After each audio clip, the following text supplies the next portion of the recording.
इस संदर्भ में श्री कृष्ण कहते हैं 4.23 जो मुक्त है, आसक्ति से रहित है, ज्ञान में स्थापित मन और यज्ञ के लिए कार्य करता है, उसके सारे कर्म विलीन हो जाते हैं।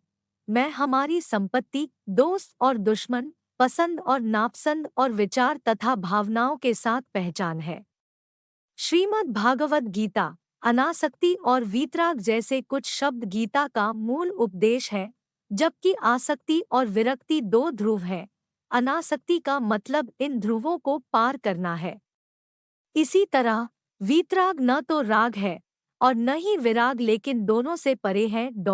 ये ध्रुवताएं और कुछ नहीं बल्कि अहंकार की झलक है, और एक अहंकार को छोड़ देने पर व्यक्ति सभी द्वंद्वों को पार कर जाता है।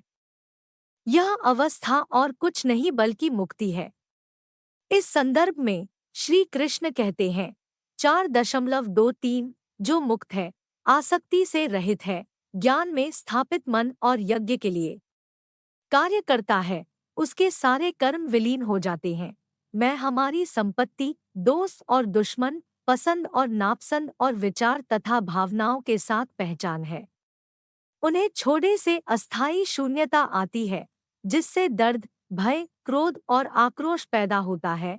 इसलिए मैं को छोड़ना कोई आसान काम नहीं। दिलचस्प बात यह है कि सिर्फ स्वामित्व, पहचान और कर्तापन की भावना को छोड़ने की है, न कि रिश्तों, चीजों या लोगों को। मुक्ति तभी आती है जब हम इस सूक्ष्म अंतर को जान लेते हैं। जिस व्यक्ति ने मैं का त्याग कर दिया है, उसके सभी स्वार्थ कर्म यज्ञ के अतिरिक्त और कुछ नहीं है। यज्ञ का शाब्दिक अर्थ एक अग्नि अनुष्ठान है, जहां अग्नि को आहुति दी जाती है। यहाँ इसे बलिदान या देने और लेने के लिए एक रूपक के रूप में इस्तेमाल किया जाता है।